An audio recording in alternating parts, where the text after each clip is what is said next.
Darjeeling toy train ನಮ್ಮ ದೇಶದ ಅತಿ ಎತ್ತರದ ರೈಲ್ವೆ ಲೈನ್ ಆಗಿದೆ.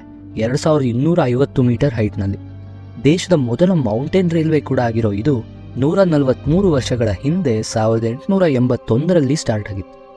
ಇವತ್ತಿಗೂ ಕೂಡ ಒಂದು ಐಕಾನಿಕ್ ಪಾರ್ಟ್ ಆಗಿರೋ ಈ ರೈಲ್ವೆ ಲೈನ್ ಡಾರ್ಜಿಲಿಂಗ್ನ ಸಿಲಿಗುರಿ ಕಾರಿಡಾರ್ಗೆ ಕನೆಕ್ಟ್ ಮಾಡುತ್ತೆ. ಟೋಟಲ್ 88 ಕಿಲೋಮೀಟರ್ ಉದ್ದ ಇದೆ ಹಾಗೂ 17 ಸ್ಟೇಷನ್ಸ್ನ ಕನೆಕ್ಟ್ ಮಾಡುತ್ತೆ. ಬರೀ ಇಂಡಿಯಾ ಮಾತ್ರ ಅಲ್ಲದೆ ಇಡೀ ಏಷ್ಯಾದಲ್ಲೇ ಹಳೇದಾಗಿರೋ ನ್ಯಾರೋ ಗೇಜ್ನ ಯೂಸ್ ಮಾಡುತ್ತೆ.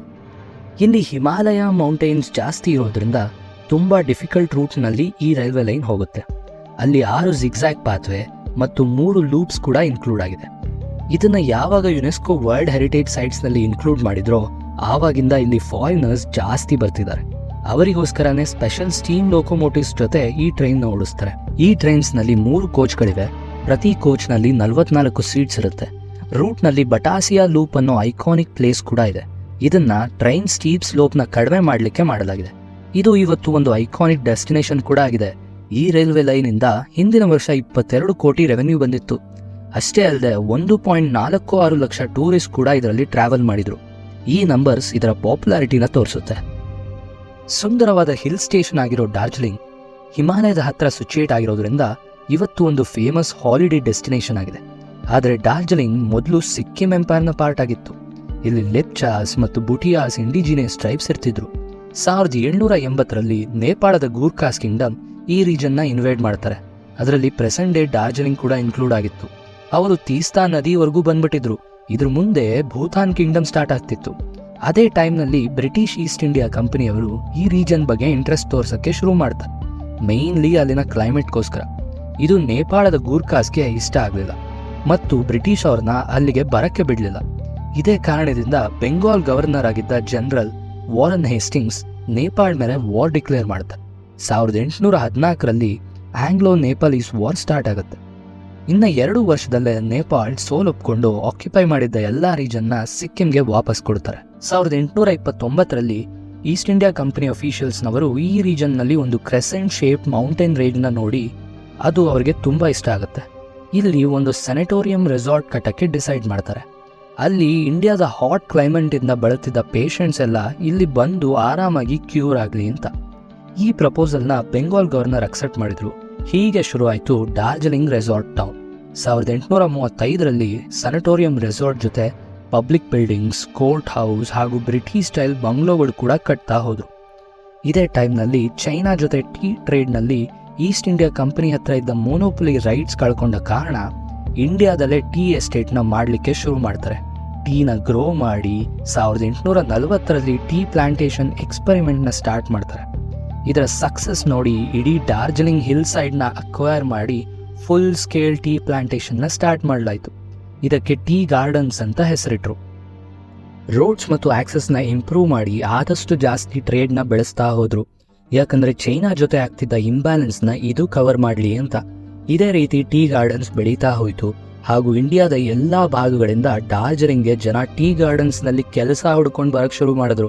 1850, 1870 ಅಷ್ಟೊತ್ತಿಗೆ ಡಾರ್ಜಿಲಿಂಗ್ನಲ್ಲೇ 56 ಟೀ ಗಾರ್ಡನ್ಸ್ ಆಗೋಗಿತ್ತು. ಅಲ್ಲಿ ಸುಮಾರು 8,000ಕ್ಕೂ ಹೆಚ್ಚು ಲೇಬರರ್ಸ್ ವರ್ಕ್ ಮಾಡ್ತಾ ಇದ್ರು.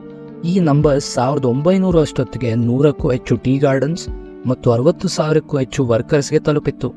ಇದಲ್ಲದೆ ಬ್ರಿಟಿಷರ್ಸ್ ಕೂಡ ಸಮ್ಮರ್ನಲ್ಲಿ ಹಿಲ್ ಸ್ಟೇಷನ್ಗಳಿಗೆ ಹೋಗಲಿಕ್ಕೆ ಶುರು ಮಾಡಿದ್ರು. ಈ ಬೆಳೀತಿದ್ದ ಮೈಗ್ರೇಷನ್ಗೆ ಕೇಟರ್ ಮಾಡಲಿಕ್ಕೆ 1872ರಲ್ಲಿ ಡಾರ್ಜಿಲಿಂಗ್ ಹಿಮಾಲಯನ್ ರೈಲ್ವೆನ ಅನೌನ್ಸ್ ಮಾಡಲಾಯಿತು. 6 ವರ್ಷಗಳ ನಂತರ 1878ರಲ್ಲಿ ಕಲ್ಕತ್ತಾಯಿಂದ ಸಿಲಿಗುರಿವರೆಗೂ ಸ್ಟೇಷನ್ನ ಮಾಡಲಾಯಿತು. ಈ ಸಿಲಿಗುರಿ ರೀಜನ್ ಹಿಮಾಲಯದ ಫುಟ್ ಹಿಲ್ಸ್ ಹತ್ರ ಬರುತ್ತೆ. ಆದರೆ ಸಿಲಿಗುರಿಯಿಂದ ಡಾರ್ಜಿಲಿಂಗ್ನ ಕಲೆಕ್ಟ್ ಮಾಡೋದು ತುಂಬ ಕಷ್ಟ ಇತ್ತು. ಯಾಕಂದರೆ ಡಿಫಿಕಲ್ಟ್ ಮೌಂಟೇನಿಯಸ್ ಟೆರೈನಿಂದ. ಆವಾಗ ಬೆಂಗಾಲ್ ರೈಲ್ವೆ ಕಂಪನಿ ಏಜೆಂಟ್ ಆದ ಫ್ರಾಂಕ್ಲಿನ್ ಪ್ರೆಸ್ಟಾಜ್ ಗೌರ್ಮೆಂಟ್ ಮುಂದೆ ಒಂದು ಪ್ರಸ್ತಾವನೆ ಇಡ್ತಾರೆ. ಅದೇ ಡಾರ್ಜಿಲಿಂಗಿಂದ ಸಿಲಿಗುರಿಗೆ ಸ್ಟೀಮ್ ಟ್ರಾಮ್ ಲೈನ್ ಮಾಡಬೇಕು ಅಂತ. ಮುಂದಿನ ವರ್ಷ ಅದಕ್ಕೆ ಪರ್ಮಿಷನ್ ಕೂಡ ಸಿಗುತ್ತೆ. ಈ ಟ್ರಾಮ್ ಲೈನ್ನ ಮಾಡೋ ಇನ್ನೊಂದು ಉದ್ದೇಶ ಅಂದರೆ ಡಾರ್ಜಿಲಿಂಗ್ಗೆ ಬರೋ ಗೂಡ್ಸ್, ರೈಸ್, ವೀಟ್ ನ ಟ್ರಾನ್ಸ್ಪೋರ್ಟೇಷನ್ ಕಾಸ್ಟ್ ಕಡಿಮೆ ಮಾಡಬೇಕು ಹಾಗೂ ಲೋಕಲ್ ಟೀ ಪ್ಲಾಂಟೇಶನ್ಸ್ ಮತ್ತು ಇಂಡಸ್ಟ್ರಿಗಳ ಎಕನಾಮಿಕ್ ವಯಬಿಲಿಟಿನ ಇಂಪ್ರೂವ್ ಮಾಡೋದು. ಈ ಲೈನ್ನ ಮಾಡೋವಾಗ ಹಿಲ್ ಕಾರ್ಟ್ ರೋಡ್ ಮೇಲೆ ಕಡಿಮೆ ಸ್ಲೋಪ್ ಜೊತೆ ಲೈನ್ನ ಹಾಕೋದು ಅತ್ಯಂತ ಕಠಿಣ ಕೆಲಸ ಆಗಿತ್ತು. ಹಿಲ್ ಕಾರ್ಟ್ ರೋಡ್ ಸಿಲಿಗುರಿ ಮತ್ತು ಡಾರ್ಜಿಲಿಂಗ್ ಮಧ್ಯೆ ಇರೋ 70 ಕಿಲೋಮೀಟರ್ ಉದ್ದ ಇರೋ ರೋಡ್. ಇದು residential places, main markets, tea gardens ಮತ್ತು ಟೂರಿಸ್ಟ್ ಪ್ಲೇಸಸ್ನ ಕನೆಕ್ಟ್ ಮಾಡುತ್ತೆ. ಈ ರೋಡ್ನಲ್ಲಿ ಎಷ್ಟೊಂದು ಶಾರ್ಪ್ ಕರ್ವ್ಸ್ ಮತ್ತು ಸ್ಟೀಪ್ ಗ್ರೇಡಿಯಂಟ್ಸ್ ಇರೋದ್ರಿಂದ ಇಲ್ಲಿ ರೈಲ್ವೆ ಲೈನ್ ಮಾಡೋದು ತುಂಬಾ ಕಷ್ಟ ಆಗಿತ್ತು.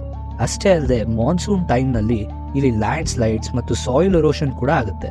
ಇದು ಈ ಕನ್ಸ್ಟ್ರಕ್ಷನ್ನ ಇನ್ನೂ ಡಿಫಿಕಲ್ಟ್ ಮಾಡಿತು. ಇಷ್ಟೆಲ್ಲ ಡಿಫಿಕಲ್ಟೀಸ್ ಇದ್ರೂ ಇಲ್ಯಾಂಡರ್ಸ್ ಆರ್ಬಟ್ನಾಟ್ ಅನ್ನೋ ಕಂಪನಿಯ ಸ್ಕಿಲ್ ಇಂಜಿನಿಯರ್ಸ್ ಹೆಲ್ಪಿಂದ ಈ ಕನ್ಸ್ಟ್ರಕ್ಷನ್ನ ಮುಂದುವರಿಸಿದ್ರು. ಹಾಗೂ 2 ವರ್ಷಗಳಲ್ಲೇ ಸಿಲಿಗುರಿಯಿಂದ ಟಿಂಡಾರಿಯಾ ಸ್ಟೇಷನ್ ಮಧ್ಯೆ ಆಪರೇಷನ್ ಲೈನ್ನ ಕಂಪ್ಲೀಟ್ ಮಾಡಿದರು. 1880s ಅಲ್ಲಿ ಈ ರೂಟ್ ಓಪನ್ ಕೂಡ ಆಯಿತು. ಆಗ ವೈಸ್ರಾಯ್ ಆಗಿದ್ದ ಲಾರ್ಡ್ ಲಿಟನ್ ತಾವೇ ಟ್ರಾವೆಲ್ ಕೂಡ ಮಾಡಿದ್ರು. ಇನ್ನೊಂದು ವರ್ಷದಲ್ಲೇ ಈ ರೈಲ್ವೆ ಲೈನ್ ಕಂಪ್ಲೀಟ್ ಮಾಡಿ ಡಾರ್ಜಿಲಿಂಗ್ ವರ್ಗೂ ಟ್ರಾವೆಲ್ನ ಓಪನ್ ಮಾಡಲಾಯಿತು 4th ಜುಲೈ 1881ನಲ್ಲಿ. ಈ ರೈಲ್ವೆ ಲೈನ್ನ ಟೋಟಲ್ ಡಿಸ್ಟೆನ್ಸ್ ಬಂದು 82 ಕಿಲೋಮೀಟರ್ಸ್ ಹಾಗೂ ಇಲ್ಲಿನ ಹೈಯೆಸ್ಟ್ ಸ್ಟೇಷನ್ ಬಂದು ಗೌನ್ 2257 ಮೀಟರ್ ಹೈಟ್ನಲ್ಲಿದೆ. ಮೊದಲನೇ ವರ್ಷ ಈ ಟ್ರೈನ್ 8000 ಪ್ಯಾಸೆಂಜರ್ಸ್ ಮತ್ತು 380 ಟನ್ನಷ್ಟು ಸಾಮಾನ ಕ್ಯಾರಿ ಮಾಡಿತು.